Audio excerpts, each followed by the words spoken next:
قل يا عبادي الذين أسرفوا على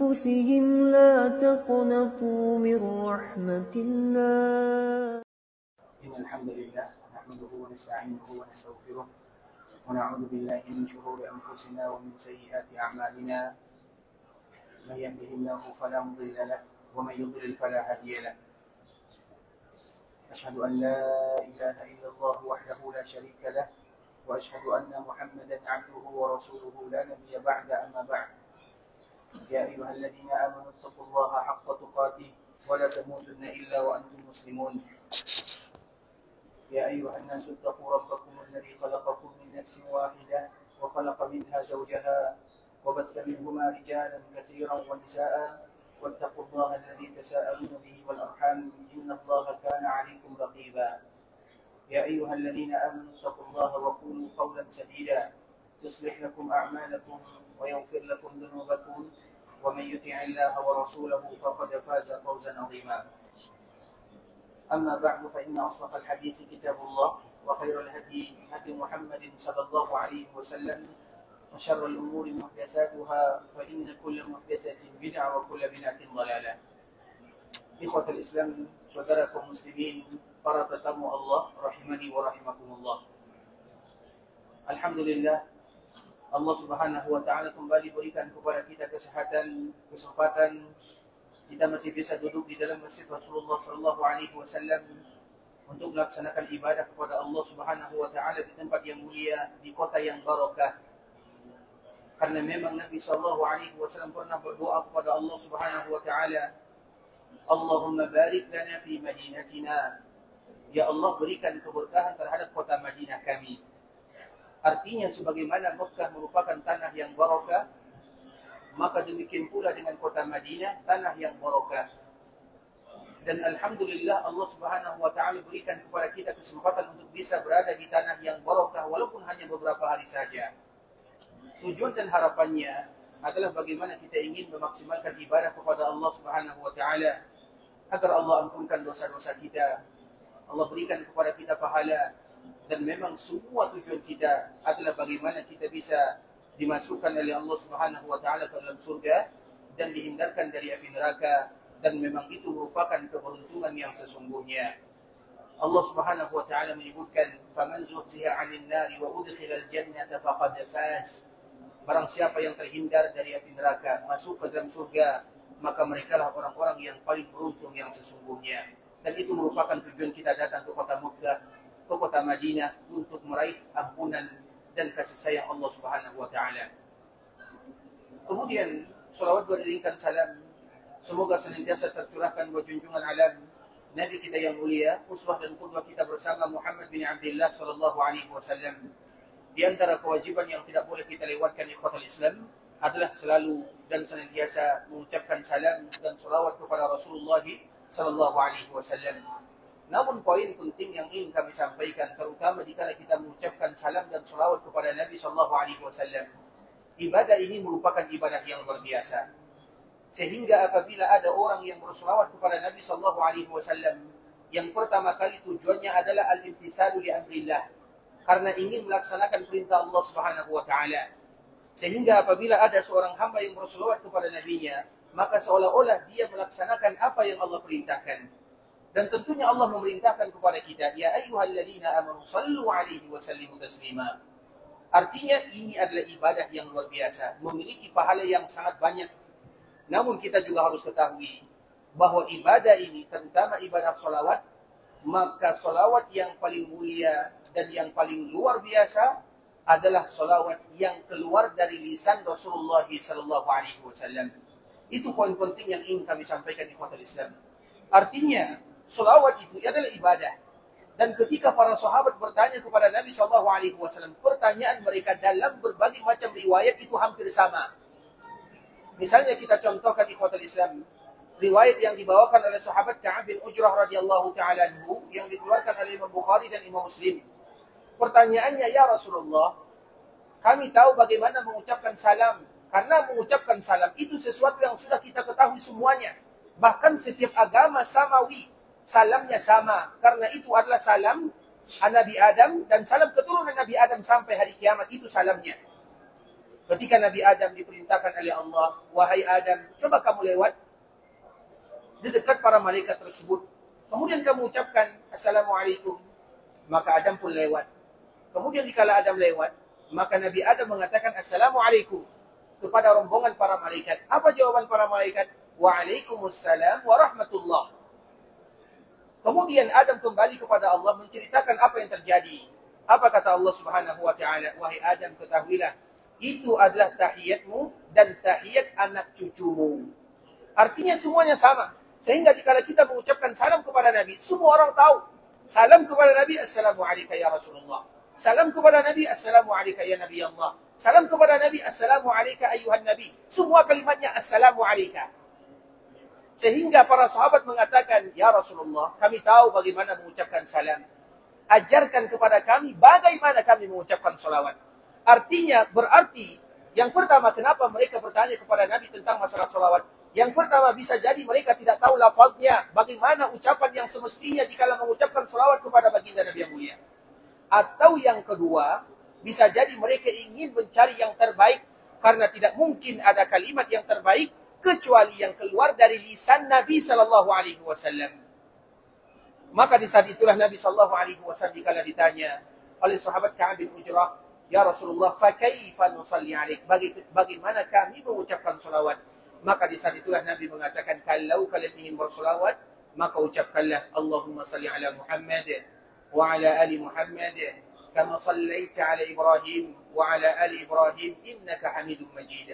Allahumma barik ala Muhammad wa ala ali Muhammad kama barakta ala Ibrahim wa ala ali Ibrahim innaka Hamidum Majid. Satu huruf pun tidak ada tambahan di sana, sebagaimana satu huruf pun tidak ada kekurangan di sana. Dan itu adalah salawat yang pertama. Kemudian di dalam riwayat yang lain, karena riwayatnya banyak sekali. Di dalam riwayat yang lain ikhwatul Islam, dari sahabat Abu Sa'id Al-Khudri radhiyallahu ta'ala anhu, pertanyaannya masih sama, kalimatnya juga masih sama, ya Rasulullah, salam, kami tahu bagaimana mengucapkan salam. Fakaifa nusalli alaik? Bagaimana pula kami mengucapkan salawat kepadamu? Maka di saat itulah Nabi mengajarkan tata cara bersalawat.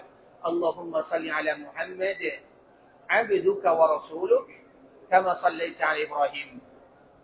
Wa barik ala Muhammad wa ala ali Muhammad, kama barakta ala Ibrahim wa ala ali Ibrahim innaka Hamidum Majid.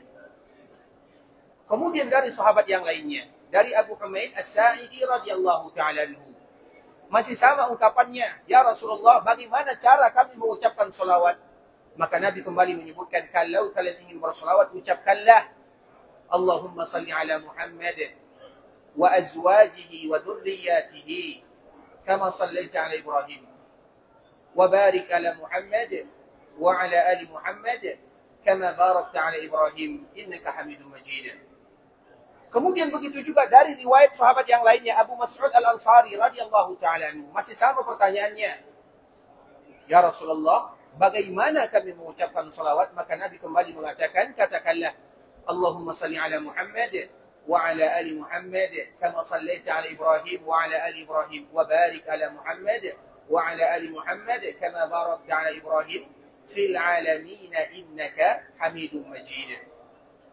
Kemudian di dalam riwayat yang kelima dari Amr bin Hizam, dia meriwayatkan dari sahabat Nabi SAW bagaimana tata cara mengucapkan salawat kepada Nabi. Maka Nabi mengajarkan Allahumma salli ala Muhammad wa ahli baitihi wa azwajihi wa dhurriyyatihi kama sallaita ala Ibrahim wa ala ali Ibrahim innaka Hamidum Majid. Allahumma barik ala Muhammad wa ahli baitihi wa azwajihi wa dhurriyyatihi kama barakta ala Ibrahim innaka Hamidum Majid. Siapa yang hafal salawat-salawat ini? Ada yang hafal? Kita hafalnya salawat yang mana? Ikhwatal Islam, salawat yang paling indah itu adalah salawat yang keluar dari lisan Nabi Sallallahu Alaihi Wasallam. Apakah mungkin ada salawat yang paling mulia, salawat yang paling bagus, kecuali salawat yang keluar dari lisan Nabi diajarkan kepada para sahabatnya? Tidak akan pernah mungkin sampai hari kiamat pun, tidak akan pernah mungkin ada salawat yang paling bagus, kecuali dari salawat yang diajarkan dan yang keluar dari mulut mulia Nabi Sallallahu Alaihi Wasallam. Sehingga kewajiban kita bersama ikhwatul Islam, terutama ibadah salawat ini adalah ibadah yang mulia. Maka tidak mungkin kita meninggalkan lafaz-lafaz yang diajarkan oleh Nabi, kemudian kita mencari lafaz-lafaz yang lainnya yang kita tidak tahu apakah lafaz ini betul atau salah, kita tidak tahu. Tapi kalau dari mulut Nabi, maka itu pasti yang terbaik, dan tidak mungkin Nabi mengajarkan kepada para sahabatnya kecuali yang terbaik.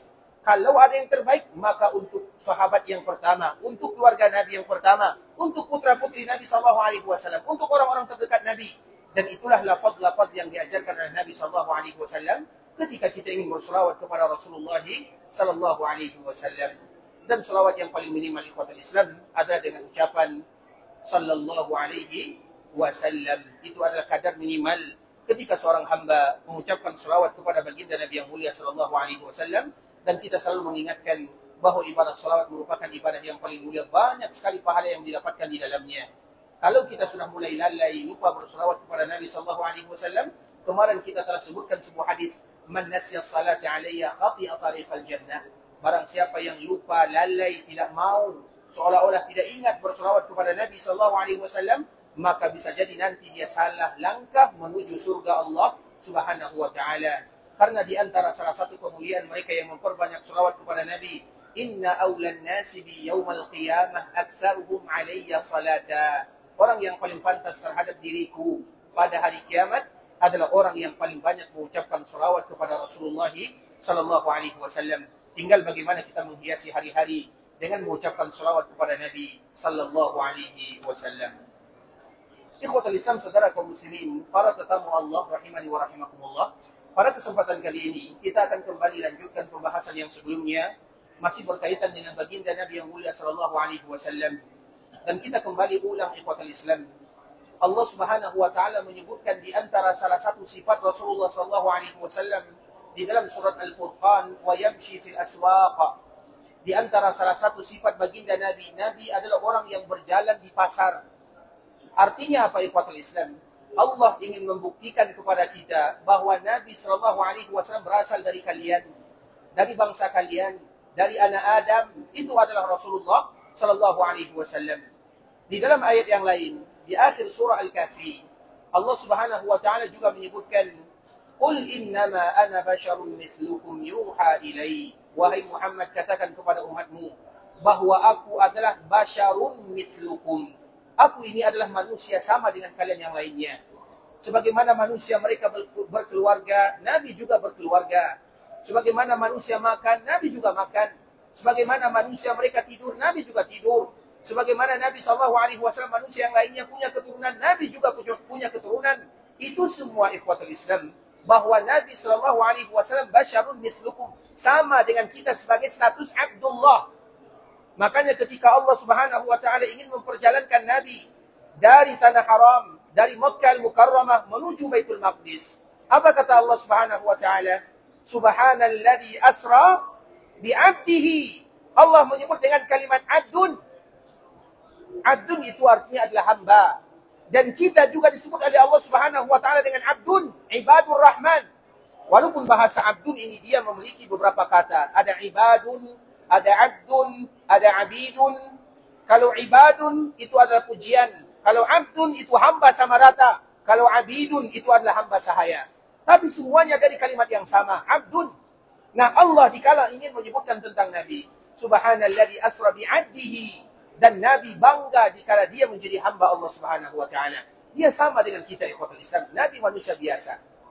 Tapi juga kita harus tahu, walaupun Nabi sallallahu alaihi wasallam manusia biasa, maka banyak perbedaan antara Nabi sallallahu alaihi wasallam dengan manusia-manusia yang lainnya. Ada kekhususan yang kadang-kadang diberikan oleh Allah Subhanahu wa taala kelebihan untuk baginda Nabi yang mulia sallallahu alaihi wasallam.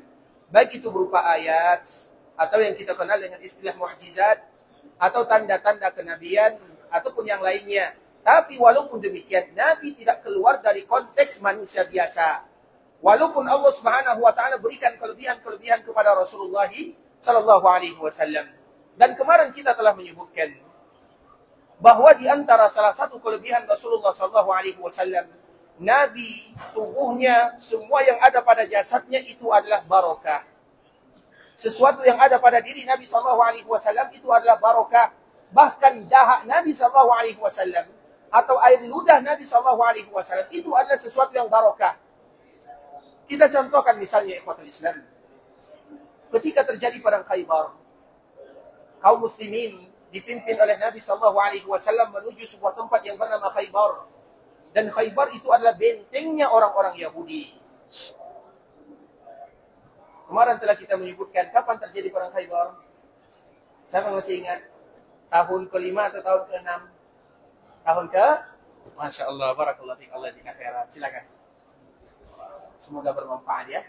Barakallahu fiik, Allah jika khairan. Tapi salah ya. Baik. Perang Khaybar sudah kita sering berulang-ulang. Perang Khaybar. Kapan terjadi perang Khaybar? Khaybar ini banyak cerita dan indah di sana ikhwatul Islam. Sehingga tidak semestinya kita lupa akan tarikhnya. Dan itu sejarah Nabi SAW yang luar biasa. Khaybar itu terjadi 1 tahun sebelum dibukakan kota Mekah untuk kaum muslimin. Berarti terjadi pada tahun ke-7.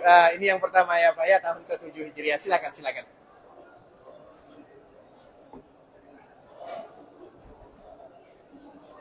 Khaybar ini ikhwatul Islam, sebuah peperangan yang terjadi sama-sama. Terjadi pada tahun ke-7 Hijriah. Nah, salah satu cerita yang sangat indah ikhwatul Islam. Ketika Nabi sampai di Khaybar, Khaybar itu belum dibukakan oleh Allah Subhanahu wa taala. Artinya lama terjadi pengepungan di sana. Khaybar itu adalah benteng orang-orang Yahudi yang mereka sudah mulai beransur-ansur meninggalkan kota Madinah. Karena dikala mereka berada di kota Madinah, mereka ibarat benalu di kota Madinah. Mereka senantiasa membuat makar untuk baginda Nabi yang mulia sallallahu alaihi wasallam. Bahkan mereka ingin menguasai kota Madinah. Banyak hal-hal yang mereka lakukan dikala mereka berada di kota Madinah. Kemudian pada akhirnya puncak daripada makar orang-orang Yahudi ketika mereka bersekongkol dengan orang-orang musyrikun memerangi Nabi sallallahu alaihi wasallam, sehingga Nabi mengusir mereka dari kota Madinah dan menghukum mereka. Sebagian mereka ada yang pergi ke Syam, sebahagian yang lain mereka membuat benteng yang ada di Khaybar. Kemudian dikala Nabi datang ke Khaybar, Nabi mengepung orang-orang Yahudi. Namun lama, belum diberikan kemenangan oleh Allah Subhanahu wa taala. Tiba-tiba ketika malam hari, Nabi SAW berkumpul bersama para sahabatnya dan mengatakan sebuah kalimat yang indah. La u'tiyanna ar-rayata ghadan.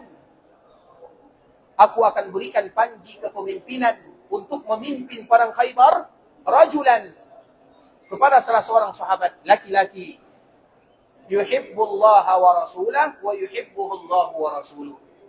Sifat laki-laki yang akan memimpin perang Khaybar ini, yang dia akan diberikan kemenangan oleh Allah Subhanahu wa taala, dia suka kepada Allah, dia cinta kepada Allah, dia cinta kepada Rasulnya.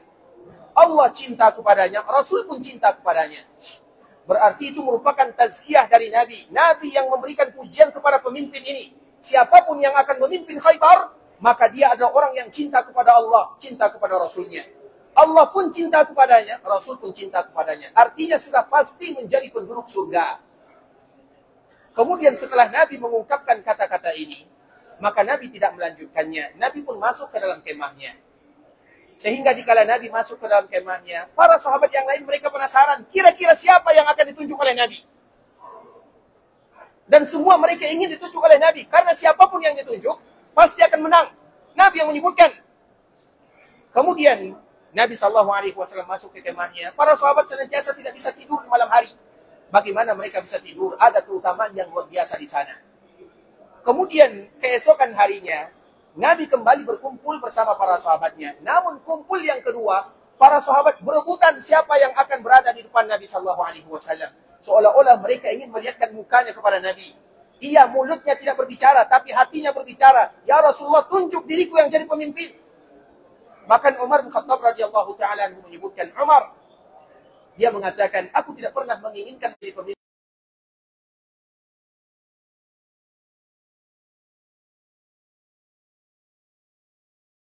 Cinta kepada Allah, cinta kepada Rasulnya. Allah pun cinta kepadanya, Rasul pun cinta kepadanya. Kemudian dikala para sahabat mereka berada di depan Nabi SAW, seolah-olah mereka ingin menunjukkan mukanya kepada Rasulullah. Ya Rasulullah, ini diri kami, tunjuk kami yang ada di depanmu. Tiba-tiba keheningan tersebut hilang dengan perkataan Nabi SAW. Aina Ali? Mana Ali bin Abi Thalib? Sehingga hilanglah harapan para sahabat yang tadi ada di depan Nabi SAW.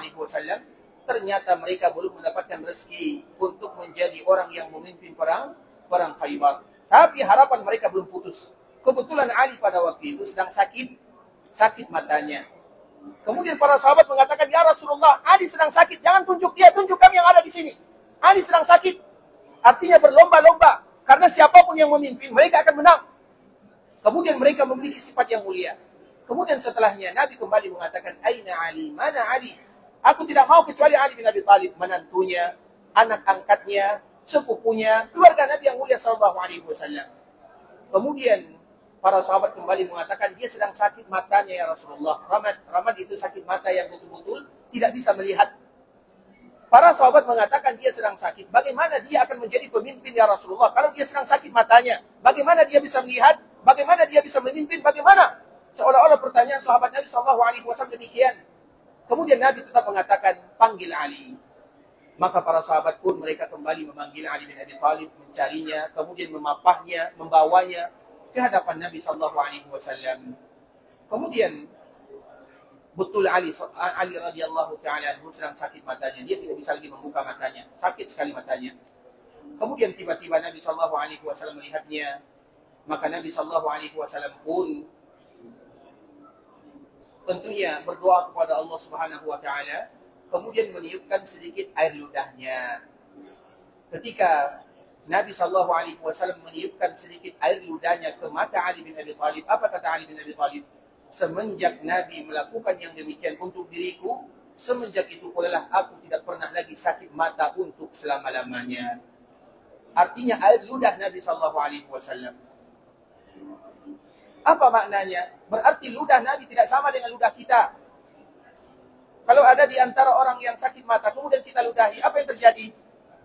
Apapun status kita, terlepas daripada status kita, kita mau seorang yang dipandang, seorang ulama, coba, Ustaz, mata saya sakit, diludahi, apa yang terjadi? Pasti dia marah. Ludah kita ludah manusia biasa, tapi ludah Nabi SAW adalah ludah yang barakah. Dengannya Ali bin Abi Thalib diberikan kesembuhan oleh Allah Subhanahu wa taala melalui ludah Rasulullah sallallahu alaihi wasallam. Kemudian ikhwatul Islam, itu contoh yang pertama. Masih banyak lagi contoh yang berikutnya. Kita contohkan misalnya Ummu Sulaim radhiyallahu taala anha, salah seorang wanita yang ada di kota Madinah, ibunya Anas bin Malik radhiyallahu taala anhu. Dan tentunya Nabi sallallahu alaihi wasallam secara nasab Nabi masih punya hubungan dengan orang-orang Madinah. Secara nasab, Nabi ada hubungannya dengan orang-orang Madinah. Sehingga ketika Nabi SAW hijrah ke kota Madinah, apa kata Nabi? Aku masih ingat di mana dulu aku bermain. Karena Nabi pernah tinggal di kota Madinah ketika dibawa oleh ibundanya kurang lebih 1 bulan lamanya. Jadi Nabi dulu di waktu kecil, berumur 6 tahun, Nabi tinggal di Madinah kurang lebih 1 bulan untuk menjenguk perkuburan ayahnya. Kenapa ayahnya meninggal di kota Madinah? Artinya ikhwatul Islam ada hubungannya dengan kota Madinah. Secara kekeluargaan Nabi SAW ada hubungan dengan penduduk Madinah. Kemudian ikhwatul Islam, Ummu Sulaim radhiyallahu taala anha, ketika Nabi SAW tertidur qailulah atau tidur qailulah. Qailulah itu artinya tidur di siang hari. Dan biasanya Nabi senantiasa tidur di siang hari sebelum zuhur.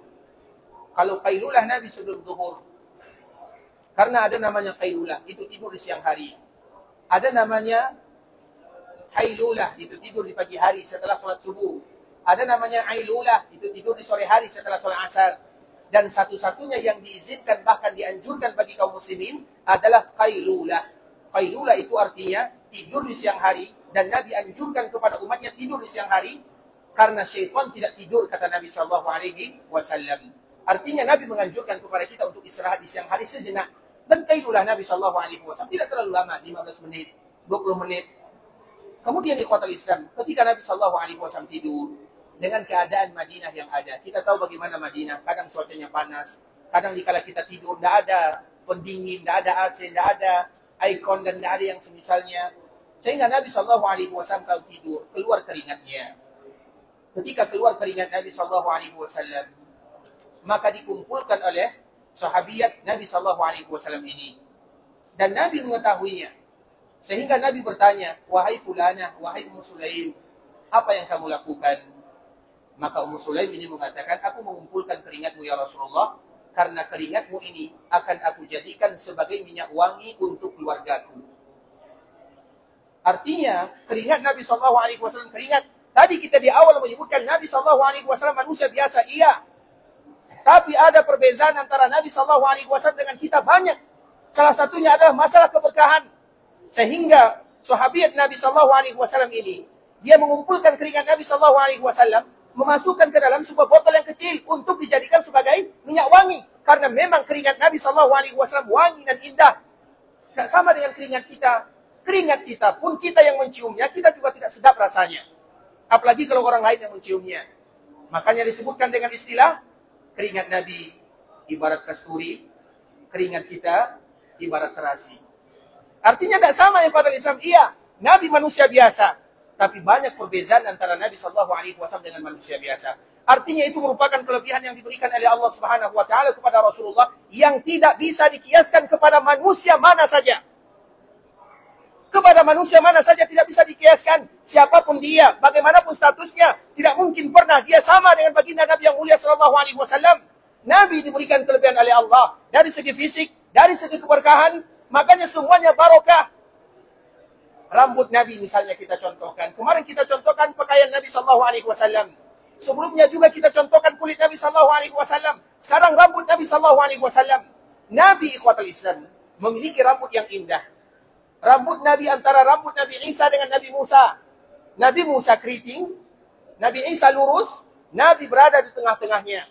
Rambut indah Nabi, dan Nabi tidak pernah mencukur habis rambutnya kecuali dalam rangka ibadah. Artinya Nabi panjang rambutnya. Kadang sampai di bahunya, kadang sampai di daun telinganya. Panjang rambut Nabi SAW. Dan Nabi tidak pernah mencukur habis kecuali kalau Nabi haji dan umrah untuk beribadah. Kemudian ikhwatul Islam, setiap kali Nabi ingin mencukur rambutnya, apakah rambut Nabi SAW terbuang begitu saja? Tidak. Nabi SAW kadang-kadang kalau seandainya ingin mencukur rambutnya, diambilnya rambut yang tadi dicukur, sebelum dicukur semuanya. Misalnya dicukur dulu yang bagian kanan, diambil oleh Nabi. Kemudian dipanggil sahabatnya satu persatu. Wahai fulan, ini rambutku untukmu. Wahai fulan, ini rambutku untukmu.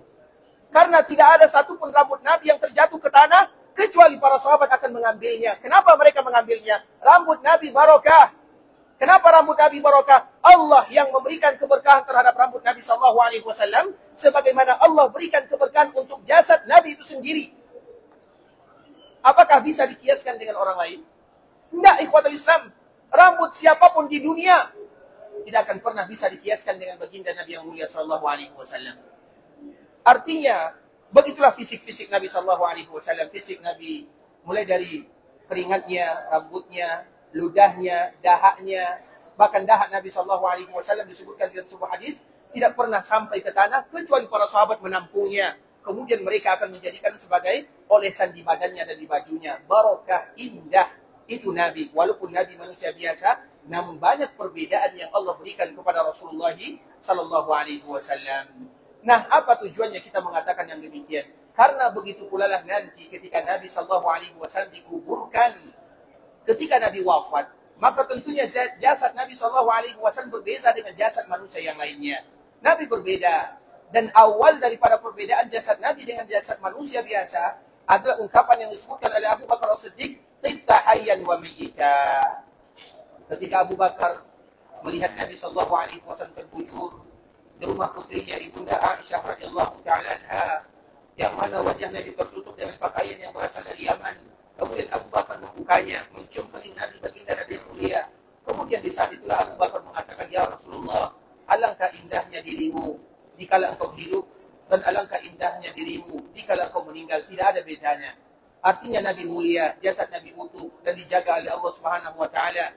Jasad Nabi akan senantiasa memancarkan wewangian yang indah dikala Nabi hidup ataupun dikala Nabi SAW dipanggil oleh Allah Subhanahu wa taala. Dan itu adalah perbedaan antara Nabi dengan kita sebagai manusia biasa. Iya, Nabi manusia biasa, namun banyak perbedaan Nabi dengan manusia biasa. Salah satunya jasadnya dijaga oleh Allah Subhanahu wa taala. Makanya Rasulullah SAW menyebutkan, sesungguhnya Allah mengharamkan tanah untuk memakan jasad para nabi dan para rasul.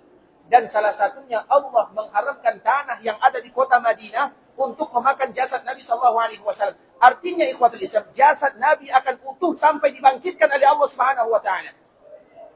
Sampai hari kiamat jasad Nabi SAW tidak akan pernah ada lecetnya, tidak akan pernah ada rusaknya. Mulia jasad Nabi SAW. Sehingga kita ikhwatul Islam ketika berada di kota Madinah, nasihat yang selalu kita sampaikan, bahwa kita sedang bertetangga dengan Rasulullah SAW. Jarak kita dengan Nabi hanya beberapa langkah saja. Dan di antara bentuk kecintaan kita kepada Rasulullah SAW adalah bagaimana kita menghabiskan hari-hari kita di dalam masjid Rasulullah SAW. Masjid Nabawi bukan hanya dijadikan untuk melaksanakan sholat 5 waktu saja, tidak. Masjid Nabawi dijadikan untuk beribadah, untuk sholat, untuk zikir, untuk baca Quran, untuk belajar agama, semuanya. Makanya kalau ada di antara para jemaah haji, jemaah umrah yang datang ke Masjid Nabawi hanya untuk melakukan sholat 5 waktu saja, semua orang melakukan yang demikian. Apa bedanya dengan orang lain? Semua orang melakukannya. Tapi yang terpenting daripada itu semua, kita jadikan kebanyakan hari kita selama kita berada di kota Madinah lebih lama berada di dalam Masjid Nabawi karena kita sedang bertetangga dengan Nabi SAW. Apakah mungkin kita ingin berjauhan dengan Rasulullah SAW? Secara lisan kita tidak akan pernah bisa berjauhan dengan Nabi, tapi fakta dan realita kita selalu ingin berpisah dengan Nabi SAW. Apa buktinya? Kita lebih sabar mencari kurma muda dan sajadah dibandingkan dengan salat di dalam masjid Rasulullah SAW. Kita lebih sabar antrian di luar sana daripada antrian masuk ke dalam raudhah. Kita lebih mudah sabar di luar sana daripada kita sabar duduk di dalam masjid Rasulullah SAW. Kita bertetangga dengan Rasulullah SAW. Masjid yang tidak akan ada duanya di muka bumi Allah Subhanahu wa taala. Sehingga kita tidak akan menghabiskan waktu untuk yang lainnya. Terutama di luar sana ikhwatul Islam. Di kota Madinah, banyak hal-hal yang bisa akan menyelewengkan kita daripada tujuan utama. Tujuan utama kita datang ke sini yang pertama adalah Masjid Nabawi. Dan Masjid Nabawi bukan hanya dijadikan untuk salat 5 waktu saja, tidak. Duduk di sana, beribadah di sana, bermunajat kepada Allah, mengakui semua kesalahan, semuanya lakukan di dalam Masjid Rasulullah SAW. Itu baru namanya tetangga dengan baginda Nabi yang mulia. Bukan kita menghabiskan waktu di luar sana. Apalagi kebanyakan kaum muslimin, kami mohon maaf ikhwatul Islam, dia lebih betah nongkrong di luar sambil minum kopi dan menghisap api yang tidak pernah mati. Apakah itu namanya tetangga dengan baginda Nabi yang mulia SAW? Madinah adalah latihan. Latihan beribadah kepada Allah. Latihan kita meninggalkan sesuatu yang dilarang oleh Allah Subhanahu wa taala. Dan ujian kaum muslimin yang terbesar terutama di zaman sekarang ini, kami mohon maaf kalau seandainya kami kasar di dalam menyampaikannya, di antara ujian terbesar kaum muslimin, mereka dimudahkan datang ke kota Madinah, dimudahkan datang ke kota Mekah. Tapi dikala kemudahan itu diberikan oleh Allah, banyak di antara mereka yang melalaikannya. Banyak di antara mereka yang meninggalkan kota Madinah, yang mereka tinggalkan adalah asap rokoknya. Yang mereka tinggalkan adalah puntung rokoknya, bukan ibadah yang mereka tinggalkan. Apakah itu yang namanya tetangga dengan Rasulullah SAW? Bertetangga dengan Nabi, kita akan berusaha melakukan hal-hal yang dicintai oleh Nabi SAW. Bukan sebaliknya, melakukan hal-hal yang akan menghabiskan waktu kita tanpa arah, tanpa tujuan, tanpa nilai ibadah di sana. Sehingga kami mohon maaf ikhwatul Islam kalau seandainya bahasa ini kasar kami menyampaikannya, tapi itu adalah faktanya. Kenapa kita harus bertahan lama di luar sana? Kalau tidak ada waktu duduk di dalam Masjid Nabawi, lakukan apa yang kita lakukan. Kalau seandainya kita tidak melakukan apa saja, hanya dengan melihat orang-orang beribadah, maka itu sudah lebih daripada cukup. Apalagi kalau seandainya ada di antara kita yang ada targetnya. Makanya kadang-kadang para jemaah haji dan umrah, target mereka itu banyak. Ada target pergi ke sana, target pergi ke sini. Tapi apakah ada di antara mereka yang targetnya mengkhatamkan Al-Quran di kota Madinah? Ada tidak orang jemaah haji travel umrah misalnya mereka mengatakan, kita pergi umrah, yang mana target kita akan mengkhatamkan, membaca Al-Quran, atau misalnya kita berusaha merutinkan setiap salat kita membaca 1 juzuk. Berarti 1 hari kita membaca 5 juzuk misalnya. Berarti kalau kita 6 hari di sini 30 juzuk, atau misalnya kita 5 hari di sini atau 3 hari, di sana 4 hari misalnya, maka kita khatam Al-Quran. Siapa di antara kita yang khatam Al-Quran selama mereka beribadah di kota Mekah dan Madinah? Apakah ada? Kenapa tujuan kita pergi ke sana, pergi ke sini, cari ini, cari itu? Tidakkah kita tahu yang mulia itu di sini, emas itu di sini, Nabi itu di sini, di kota Rasulullah SAW dan di Mesir Rasulullah SAW. Artinya ikhwatul Islam, kita ingin bertetangga dengan Nabi SAW dan betul-betul ingin bertetangga dengan Nabi. Di antara salah satu yang dianjurkan bagi kita melakukannya, menghabiskan waktu di dalam masjid Rasulullah SAW itu sendiri, bukan malah kita menghabiskan waktu di luar sana tanpa arah dan tujuan yang diizinkan dan diridhai oleh Allah Subhanahu wa taala.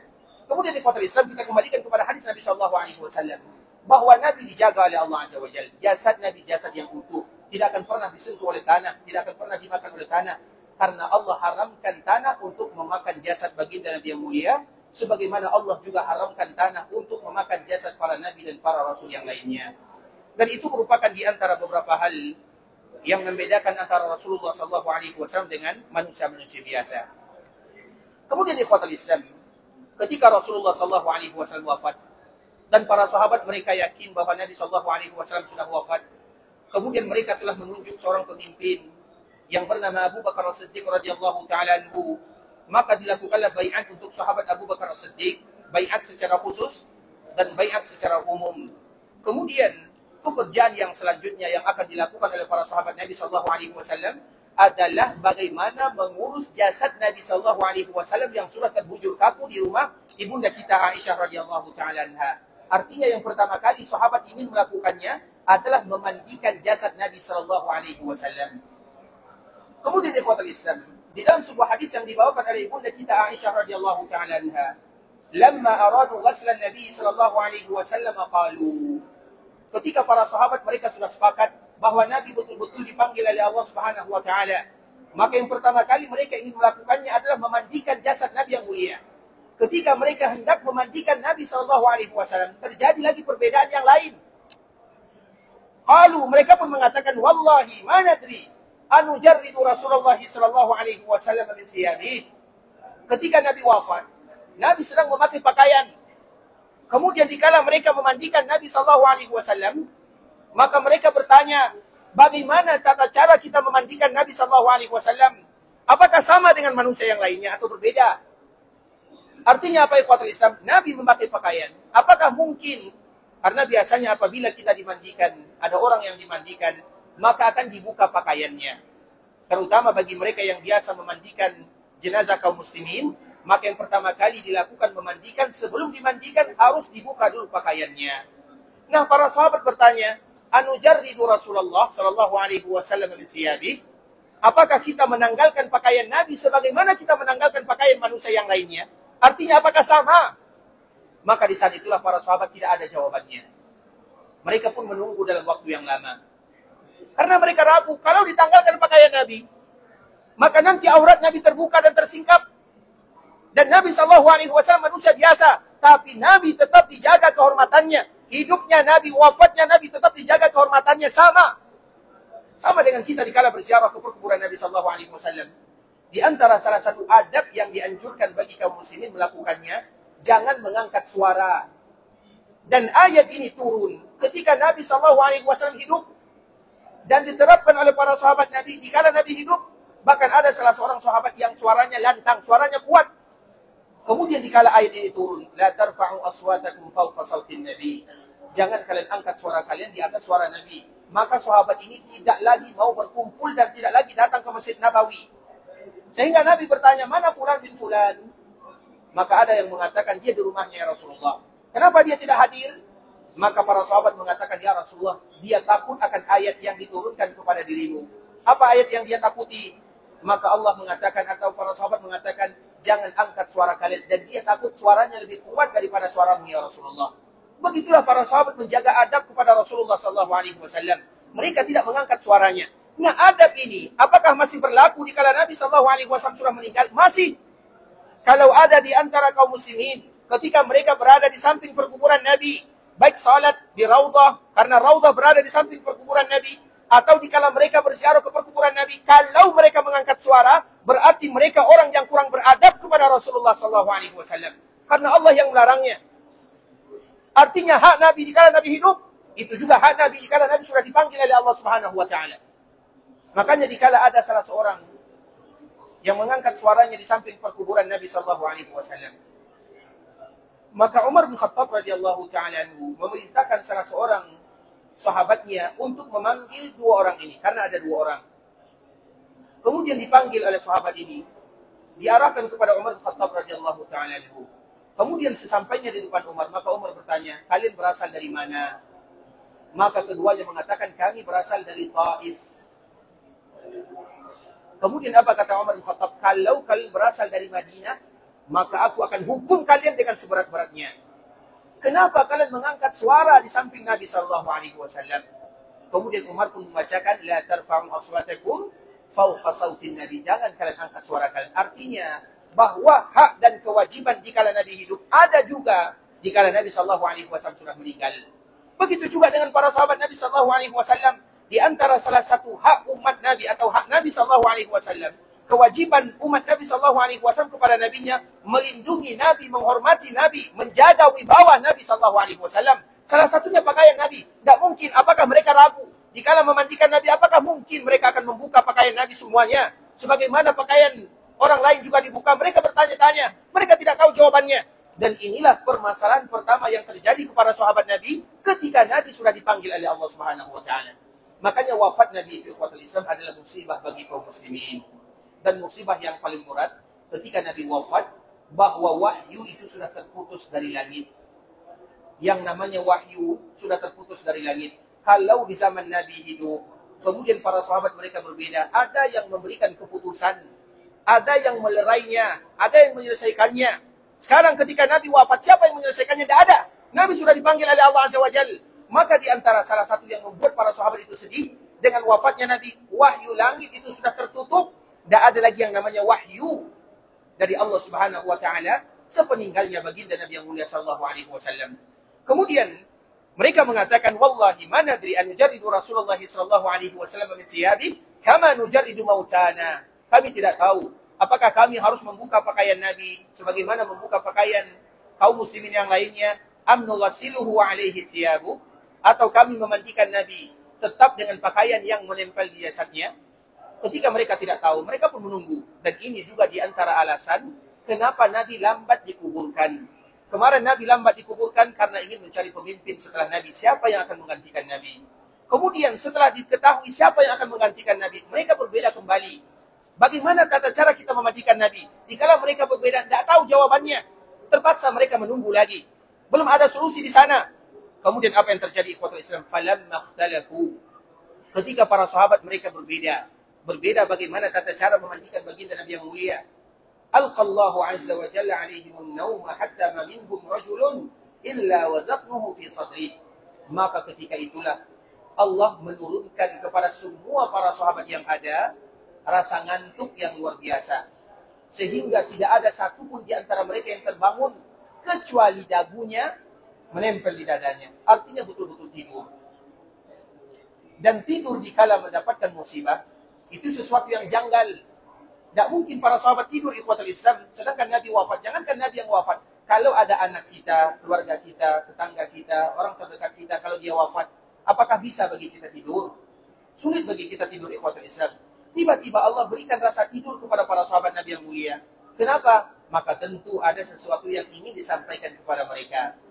Ketika mereka semuanya tertidur lelap, ثم كلمهم مكلم من ناحية البيت لا يدرون من هو.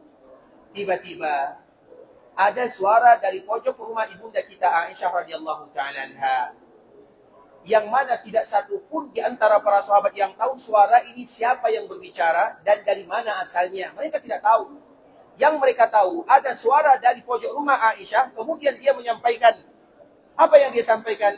Anigsilun Nabi sallallahu alaihi wasallam wa alaihi thiyabu. Wahai kalian, ketika para sahabat tertidur, semua mereka tertidur. Kemudian tiba-tiba ada suara. Suara ini datang dan mengatakan, Anigsilun Nabi sallallahu alaihi wasallam wa alaihi thiyabu. Hendaklah kalian mandikan Nabi dan jangan buka pakaian Nabi sallallahu alaihi wasallam, karena Nabi itu tidak mungkin dibuka auratnya, tersingkap auratnya, tidak mungkin. Artinya ini keputusan. Dan keputusan ini dari mana datang? Dari ilham. Maka dari itulah terkenal dengan yang namanya kalimat ilham. Wahyu sudah terputus. Sedangkan yang tersisa adalah karomah, ilham. itu adalah sesuatu yang tersisa setelah Nabi dipanggil oleh Allah Subhanahu wa taala. Dan di antara ilham yang pertama kali diberikan oleh Allah kepada umat ini adalah bagaimana tata cara memandikan Nabi sallallahu alaihi wasallam. Ilham yang pertama ada suara. Dan kita juga harus tahu ikhwatul Islam, ketika suara ini muncul, didengarkan oleh semua para sahabatnya atau sahabat Nabi yang mulia. Artinya semua mereka sepakat bahwa Nabi dimandikan dengan pakaiannya. Suara ini berasal dari mana? Maka mereka sudah pasti itu berasal dari Allah Azza wa Jalla. Allah yang mengilhamkan. Bisa jadi dari malaikatnya, bisa jadi dari yang lainnya, bisa jadi rumah Nabi sallallahu alaihi wasallam itu yang berbicara. Dan tidak ada yang mustahil bagi Allah Subhanahu wa taala. Tentara Allah di dunia banyak dan makhluk Allah di dunia juga banyak. Yang hidup bisa berbicara, yang tidak hidup pun juga bisa berbicara. Mudah bagi Allah Azza wa Jalla. Tidakkah kita tahu batu yang senantiasa berada di Mekah mengucapkan salam kepada Nabi, Assalamualaikum ya ayuhan Nabi. Batu, kerikil. Dan Nabi mengatakan, kalau aku berada di Mekah, aku tunjukkan kepada kalian di mana batu itu berada. Sebelum Nabi menjadi Nabi dan menjadi Rasul, setiap kali Nabi lewat, maka batu ini mengucapkan salam batu. Mana mulutnya, mana lisannya, mana suaranya. Tapi dia mengucapkan suara dan Nabi mendengarkan suaranya. Begitu juga para sahabat Nabi yang mulia. Ketika mereka makan kurma, makan roti, dan yang semisalnya, para sahabat mengatakan, ini para sahabat yang mengatakan dikala mereka bersama Nabi, kami mendengarkan tasbihat ta'am wa huwa yukal. Kami mendengarkan makanan ini bertasbih. Bertasbih itu artinya ada suara. Ada kalimat yang keluar dari mana kita tidak tahu. Padahal dia tidak punya mulut, padahal makanan yang akan dimakan. Kami mendengarkan makanan ini bertasbih wa huwa yukal, dan dia sedang dimakan. Kalau ada makanan di depan kita bersuara, pasti kita akan buang. Kita takut. Artinya ya ikhwatul Islam, banyak makhluk Allah yang hidup bisa berbicara, yang tidak hidup pun juga bisa berbicara, dan itu dikembalikan kepada Allah Subhanahu wa taala. Jadi jangan pernah beranggapan yang berbicara itu hanyalah manusia sahaja. Bukan hanya manusia yang berbicara, banyak yang berbicara dan makhluk Allah. Makanya ilham ini kita tidak tahu. Sahabat Nabi mengatakan la yadruna man hu. Mereka tidak tahu yang berbicara ini siapa. Bisa jadi rumah Nabi yang ada di pojok sana, atau bagian daripada rumah, atau makhluk Allah yang lain, kita tidak tahu. Dan kita juga harus mengetahui ikhwatul Islam, ketika ada suara, para sahabat Nabi semuanya mendapatkan keanehan sebelum mereka menerima suara tersebut. Mereka tertidur. Kemudian mereka mendengarkan suara yang sama, artinya ijma'. Karena kadang-kadang istilah ini disebut dengan bisikan, kalau sebahagian kita disebut dengan bisikan gaib. Bisikan-bisikan seperti ini ikhwatul Islam, tentunya ada yang benar, ada yang tidak benar. Kalau untuk sahabat Nabi, mereka sahabat Nabi, kita tidak mungkin memungkirinya. Tapi kalau untuk orang lain, kita tidak bisa memastikan apakah benar atau tidak benar. Karena ikhwatul Islam, kadang-kadang di antara salah satu cara syaitan untuk menyesatkan anak Adam banyak sekali. Dan salah satu caranya, seolah-olah syaitan ini bisa bersuara melalui benda. Kita harus ingat itu baik-baik. Ada sebuah cerita ikhwatul Islam, semoga memberikan manfaat kepada kita bersama. Cerita ini terjadi kepada salah seorang ulama yang besar, semua kita tahu namanya. Namanya adalah Abdul Qadir Al-Jili. Atau yang lebih kita kenal dengan Abdul Qadir Al-Jailani. Dia berbeda, Al-Jailani atau Al-Jili. Tergantung daripada nasabnya. Dia adalah salah seorang ulama yang bermadhab Hambali. Dan alhamdulillah sebahagian kaum muslimin yang ada di tanah air, begitu yang ada di kita, di Indonesia, di Malaysia, di Singapura, mereka tahu siapa ulama ini. Namanya Abdul Qadir Al-Jili atau Al-Jailani. Dan dia adalah seorang ulama yang sangat luar biasa mulia. Dan dia bermazhab Hambali. Kemudian ikhwatul Islam, dia adalah seorang ulama, bukan hanya sekedar orang yang rajin beribadah saja. Dia rajin beribadah, tapi dia juga ulama. Karena harus kita bedakan nanti hanya sekedar beribadah dengan tanpa ulama. Karena ibadah tidak akan lurus tanpa ada ilmu. Begitu juga ilmu tidak akan lurus tanpa ada ibadah. Duanya tidak boleh dipisahkan. Kemudian ikhwatul Islam, Abdul Qadir, dia pergi ke padang Sahara. Dikala dia berada di padang Sahara, maka tiba-tiba ada awan yang mendekati dirinya. Kemudian dari awan ini keluar suara. Coba kita tiba-tiba pergi ke Jabal Mahnek. Di belakang bukit, oh saya mendengarkan ada suara. Kamu itu Nabi katanya. Misalnya contoh. Atau fulan bin fulan misalnya. Kita tidak tahu. Dan itu semuanya adalah rayuan dan godaan syaitan. Nah, Abdul Qadir, dikala dia berjalan di padang saran, tidak ada satupun orang di sana. Awan itu mendekat dan dia melihatnya berkumpul di depannya, tidak terlalu jauh darinya. Kemudian tiba-tiba dikala dia termenung, berhenti di sana sejenak, maka ada suara, wahai Abdul Qadir, ana rabbuk. Dia pun mengatakan, aku adalah Rabbmu. Aku halalkan kepadamu yang aku haramkan, dan aku haramkan apa yang aku halalkan. Suara itu dengar, dan cerita ini adalah cerita yang sampai kepada kita ikhwatul Islam. Kemudian diabadikan oleh para ulama di dalam kitab sejarah. Kemudian tiba-tiba Abdul Qadir termenung sebentar. Dikala dia termenung, duduk, maka setelah beberapa saat dia pun kembali mengatakan, ikhsya ya adu Allah. Pergilah, enyahlah kamu wahai musuh Allah. Pergi kamu, pergi berangkat, jangan dekati diriku. Tiba-tiba dikala Abdul Qadir rahimahullahu ta'ala mengatakan kalimat ini, ikhsya. Ikhsya itu bergegaslah, berenyahlah, pergilah. Langsung awal ini terbelah dan terpisah. Kemudian keluar lagi suara, kenapa engkau tahu yang demikian? Karena Abdul Qadir mengatakan, ikhsya ya adu Allah. Adu Allah itu artinya musuh Allah. Artinya seolah-olah Abdul Qadir mengatakan, wahai iblis, wahai syaitan, pergi. Jangan goda diriku. Itulah bahasanya. Sehingga syaitan ini bertanya, bagaimana kamu tahu? Dari mana kamu tahu? Maka apa kata Abdul Qadir, seorang ulama? Dia pun mengatakan, agama ini sudah sempurna. Yang halal akan tetap halal sampai hari kiamat. Yang haram akan tetap haram sampai hari kiamat. Dan aku tahu, tidak ada yang menghalalkan yang haram dan yang mengharamkan yang halal kecuali iblis la'natullah. Kemudian apa kata iblis ini, apa kata syaitan ini? Ketahuilah wahai Abdul Qadir, bahwa sebelum dirimu, aku sudah menyesatkan ribuan orang. Ribuan orang yang sudah disesatkan oleh dirinya. Karena tiba-tiba, misalnya ada orang yang mengatakan, oh aku halalkan kepadamu khamar, padahal khamar haram sampai hari kiamat. Kemudian tiba-tiba ada yang mengatakan halal, maka itu adalah bisikan syaitan, bukan bisikan Ar-Rahman. Dan kita ambil kisah yang indah ini dari Abdul Qadir rahimahullah. Dia seorang ulama, dengan keilmuannya dia bisa membedakan mana agama Allah, mana ilham, mana yang bukan. Mana ilham, mana syaitan, mana suaranya. Dia bisa membedakan yang demikian. Artinya ikhwatul Islam, tidak semua suara itu langsung tiba-tiba kita terima, tak. Diukur dengan syariat Allah Subhanahu wa taala. Karena memang ilham itu ikhwatul Islam memang ada, tidak menjadi masalah. Tidak memungkiri dan juga tidak memberikan kepada semuanya. Artinya kita berada di tengahnya. Apabila ada orang mengatakan saya diilhamkan oleh Allah, maka kita bertanya apa yang Allah ilhamkan. Dia pun mengatakan Allah mengatakan kepadaku bahwa aku boleh tidak salat, maka itu bukan ilham dari Rahman, tapi ilham dari syaitan. Ada lagi mengatakan misalnya aku diilhamkan oleh Allah, apa yang Allah ilhamkan? Tidak lagi wajib haji dan umrah, cukup aku haji di sini, cukup aku umrah di sini. Itu bukan ilham dari Rahman. Itulah ilham ikhwatul Islam, ada iya, tapi tidak semua orang bisa menerimanya. Maka yang bisa membedakan itu adalah karena agama Allah Azza wa Jalla. Tidak sembarangan ikhwatul Islam. Makanya kalau ada suara, kalau kita tadi menyebutkan bisikan gaib, maka timbangannya adalah agama Allah Subhanahu wa taala. Tidak boleh bagi kita mengambil sembarangan keputusan. Dan ilham yang pertama adalah untuk para sahabat Nabi yang mulia radhiyallahu taala anhum ajma'in. Kemudian ikhwatul Islam, ketika ada suara yang mereka dengarkan, adik seluruh Nabi sallallahu alaihi wasallam wa alaihi siyabu, mandikan Nabi dan jangan tanggalkan pakaiannya.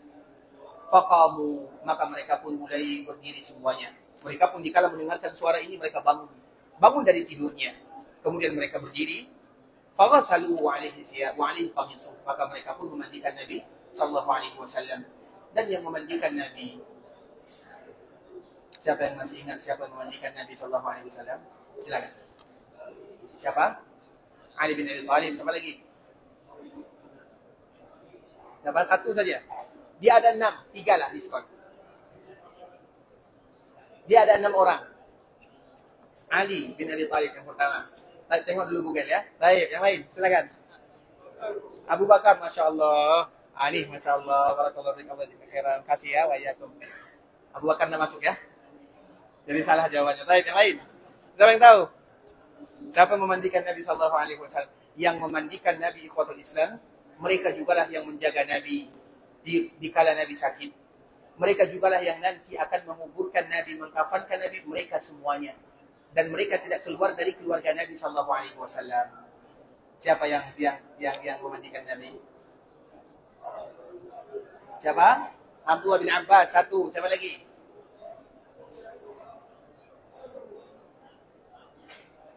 Anas bin Malik. Betul nih Anas bin Malik. Betul saja ya. Baik, silakan insyaallah. Barakallahu fiik. Allah jika khairan. Barakallahu sehat ya masyaallah. Silakan. Yang tadi menjawab dua, silakan.